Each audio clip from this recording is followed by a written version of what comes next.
Jesucristo de Nazaret, Hijo del Altísimo, nacido de una virgen, 100% Dios y 100% hombre, vino a este mundo como sacrificio por nuestros pecados. Vivió una vida perfecta y sin mancha, y aún así fue cruelmente crucificado para salvarte a ti. No habrá jamás alguien que se compare a Él. Su nombre trae libertad. Su reino no tendrá fin. Vendrá por segunda vez y todo ojo le verá.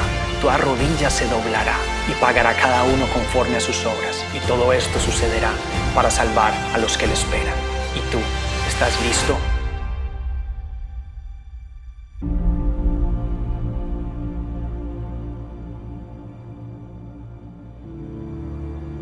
Hola, mi nombre es Pablo Arcila y te doy la bienvenida a Discipulado Integral. En el día de hoy estaremos viendo la segunda parte de nuestra serie Jesús, la esperanza del mundo. Antes de continuar, te invito a que hagas clic en el botón de suscribirse para recibir más videos como este y poder edificarte en tu caminar con Cristo. En el episodio anterior estuvimos viendo temas importantes como las profecías que se dijeron acerca de Jesús cientos de años atrás y cómo éstas se cumplieron al pie de la letra y hasta el día de hoy se siguen cumpliendo. También vimos un tema importante que es el nombre de Jesús. ¿Qué significa este nombre? Así que te invito a que si no sabes, hagas clic en el video anterior antes de continuar con este video. Hoy estaremos viendo un tema maravilloso. Vamos a ver 7 acontecimientos de la vida de Jesús que demuestran su poder, su autoridad y su deidad. Deidad significa su esencia o naturaleza propia siendo Dios. O sea que lo que vamos a ver acá demuestra cómo Jesucristo es el Mesías esperado, es la promesa de Dios, es el Hijo de Dios. Vamos con el punto número 1. A la edad de 12 años, Jesús enseñaba en el templo. A los 12 años se nos dice en la palabra que Jesús enseñaba en el templo y dejaba maravillado a las personas que lo escuchaban. Vamos a la Biblia. Lucas 2, 46-47 dice: Al cabo de 3 días lo encontraron en el templo sentado entre los maestros, escuchándolos y haciéndoles preguntas. Todos los que oían se asombraban de su inteligencia y de sus respuestas. Seguramente Cristo fue un niño bastante instruido por sus padres en lo que era la ley judía, en la Torá. Seguramente sus padres siempre lo llevaban a escuchar la palabra, lo llevaban a instruirse. Pero se necesitaba mucho más que eso para ser un niño que a tan solo 12 años de edad dejara asombrados a los hombres más conocedores de todo Israel. Y se nos dice que Jesús los dejaba asombrados con su sabiduría, con su conocimiento. Entonces, ¿qué nos quiere decir esto? Que solamente una persona con las capacidades del Dios mismo y que conoce al Dios mismo cara a cara puede hablar con tal sabiduría como lo hizo Jesús a tan solo 12 años de edad. El segundo punto es Jesús siendo confirmado el Hijo de Dios cuando se bautiza. Vamos a la Biblia. Lucas 3, 21-22 dice: Un día en que todos acudían a Juan para que los bautizara, Jesús fue bautizado también, y mientras oraba se abrió el cielo, y el Espíritu Santo bajó sobre él en forma de paloma. Entonces se oyó una voz del cielo que decía: Tú eres mi Hijo amado, estoy muy complacido contigo. Para Jesús no era necesario ser bautizado. El bautizo de Juan era un bautizo para el arrepentimiento de los pecados. En Jesús no había pecado. Jesús era perfecto, Jesús era limpio, santo, puro. Él era el Cordero puro, el Cordero santo, sin mancha. O sea que para Jesús no era necesario ser bautizado. Entonces la pregunta a lo mejor es, ¿y por qué se bautizó Jesús? Jesús se bautizó por 2 razones. La primera razón de ellas era para poder dejar evidencia ante el pueblo israelita, ante lo que lo veían, sobre la obediencia de llevar a cabo la palabra de Dios, los mandatos de Dios. Dios mandaba que el pueblo se bautizara, se arrepintiera de sus pecados. Y Jesús quería dejar evidencia de que Él, aun siendo el Hijo de Dios, era obediente al Padre en cada uno de estos mandatos. La segunda razón es para demostrar la simbología que este bautizo tenía. Jesús nos demostró a través del bautizo lo que sería la obra de Él en esta tierra, esa obra que culminaría para la limpieza y el perdón de nuestros pecados. Entonces, volviendo de nuevo al punto de cómo Jesús es confirmado como Hijo de Dios en este momento, podemos ver que la Escritura nos dice que aquí estaba presente la Trinidad. Podemos ver al Padre, al Dios Padre, que desde el cielo su voz audible confirmaba a Jesús como su Hijo. Podemos ver al Dios Espíritu Santo descendiendo en forma de paloma y podemos ver al Dios Hijo, que era el Cristo mismo en carne, en ser humano, siendo bautizado por Juan. El tercer punto que demuestra la autoridad de Jesús es cuando Jesús nos demuestra que tenía autoridad inclusive sobre el maligno. Cuando nos vamos al libro de Mateo capítulo 4, podemos ver una maravillosa historia de cuando Jesús estaba comenzando su ministerio en esta tierra. Se nos dice que Jesús se retiró, se apartó a solas al desierto por 40 días donde estuvo ayunando. En este ayuno se aparece Satanás, se aparece el diablo para tentar a Jesús. Imagínense Satanás tentando al mismo Hijo de Dios, pensando que haría caer al Hijo de Dios. Y aquí podemos ver que en 3 ocasiones tienta a Jesús con el alimento, demostrando que Dios lo podía sostener y después ofreciéndole todas las riquezas, todos los reinos, todo el poder. Y Cristo se niega a cada una de estas tentaciones, y no en sus fuerzas, sino con la palabra misma de su Padre. Cristo relata, Cristo narra la palabra de Dios, Cristo repite la palabra de Dios y con esta demuestra autoridad sobre el maligno. Entonces, vamos a la Biblia. En Mateo 4:10 del 11 se nos dice: «Vete, Satanás», le dijo Jesús, «porque escrito está, adora al Señor tu Dios y sírvele solamente a Él». Entonces el diablo lo dejó y unos ángeles acudieron a servirle. Aquí podemos ver la autoridad del mismo Jesucristo cuando reprende a Satanás y le dice: «Vete, Satanás». Y después vemos cómo los mismos ángeles del cielo vienen, descienden y le sirven a Él, porque ellos sabían y conocían lo superior que era Cristo, y por eso los mismos ángeles vienen a servirle a Él. El cuarto punto es cuando Jesús resucita a los muertos. Vamos a la Biblia. En Lucas 7, 12, 16 se nos dice: «Cuando ya se acercaba a las puertas del pueblo, vio que sacaban de allí a un muerto, hijo único de madre viuda. La acompañaba un grupo grande de la población. Al verla, el Señor se compadeció de ella y le dijo: «No llores». Entonces se acercó y tocó el féretro. Los que le llevaban se detuvieron y Jesús dijo: «Joven, te ordeno que te levantes». El muerto se incorporó y comenzó a hablar. Jesús lo entregó a su madre. Todos se llenaron de temor y alababan a Dios. Esta es solo una de las varias ocasiones en las que Jesús resucita muertos, pero esta me llamó mucho la atención porque no solamente resucitó al muerto, sino que consoló a la madre también diciéndole: «No llores». Jesucristo sabía lo que estaba por suceder. Él sabía que podía decirle con autoridad a esa mujer: «No llores», porque él sabía el milagro que estaba por suceder. Jesucristo solamente habla, y le habla a la misma muerte. Le da órdenes a la muerte para que suelte a ese joven, y ese joven regresa a la vida. Aquí podemos ver que solamente una persona con la autoridad y con el poder sobre la misma vida puede hacer esto. Solamente el mismo creador de la vida, el mismo dador de la vida, puede devolver la vida.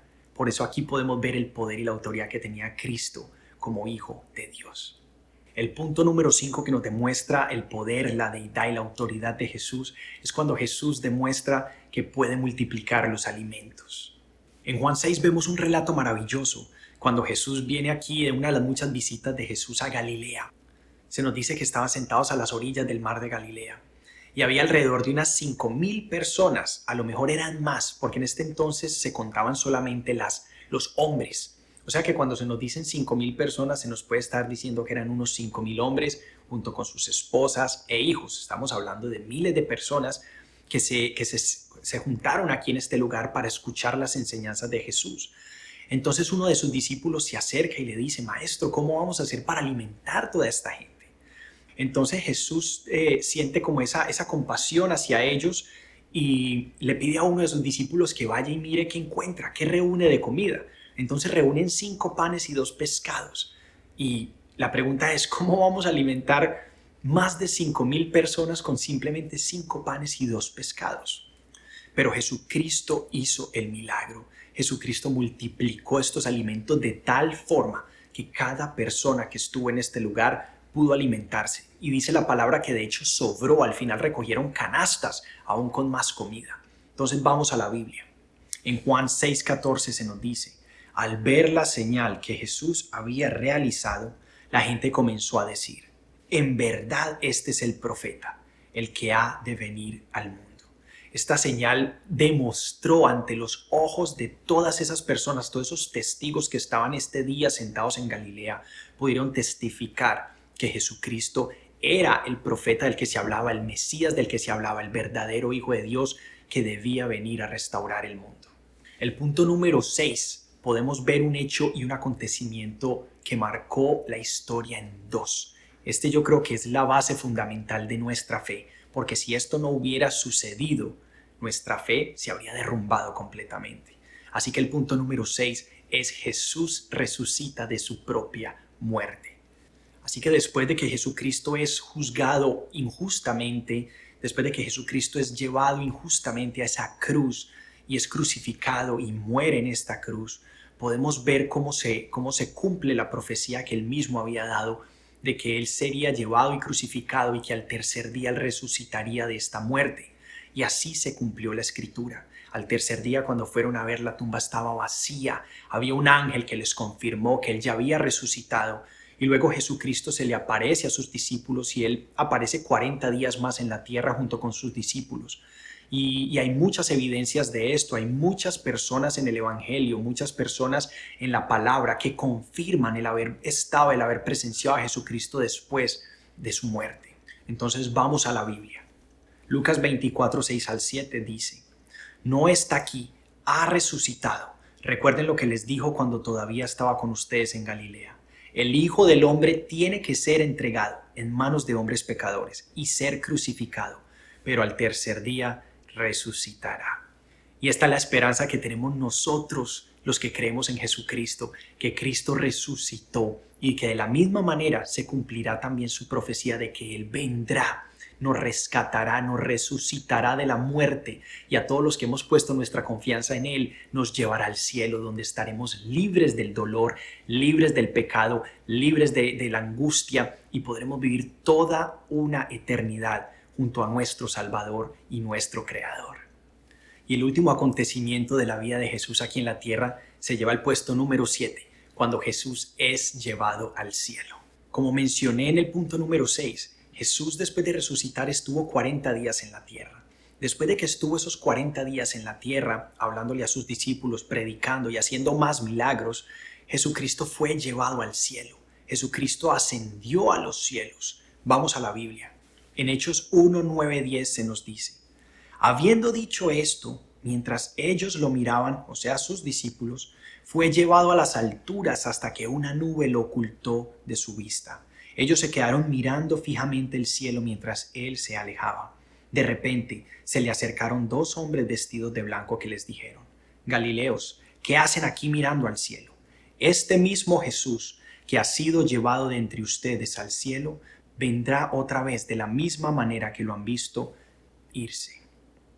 Wow, esta última declaración para muchos de nosotros es una promesa, pero para otros es una advertencia de que Jesucristo volverá a este mundo. Jesucristo vendrá por segunda vez y se llevará con él a todos aquellos que han puesto su confianza en él, tanto vivos como muertos.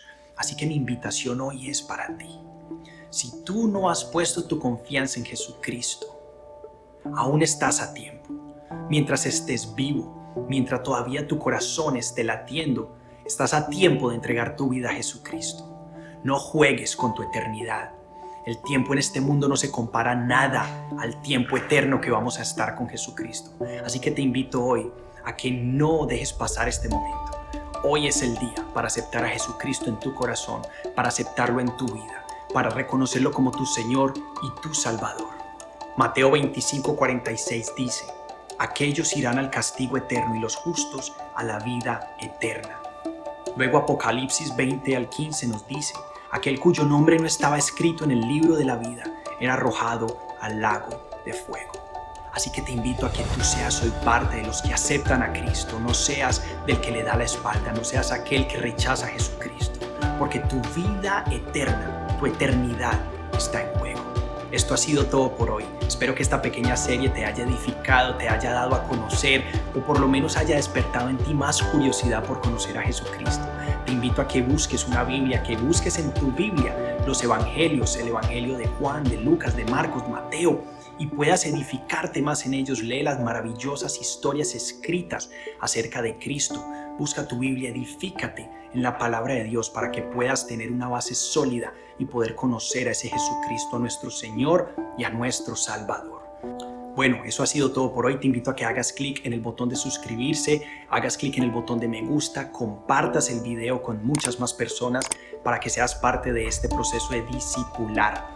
Escucha nuestros podcasts si no lo has escuchado aún, en Spotify, en Google Podcast, en Apple Podcast, y suscríbete también a estos podcasts para que estés constantemente llenándote de la palabra de Dios. Y bueno, como decimos, mientras tanto, vayan y hagan discípulos.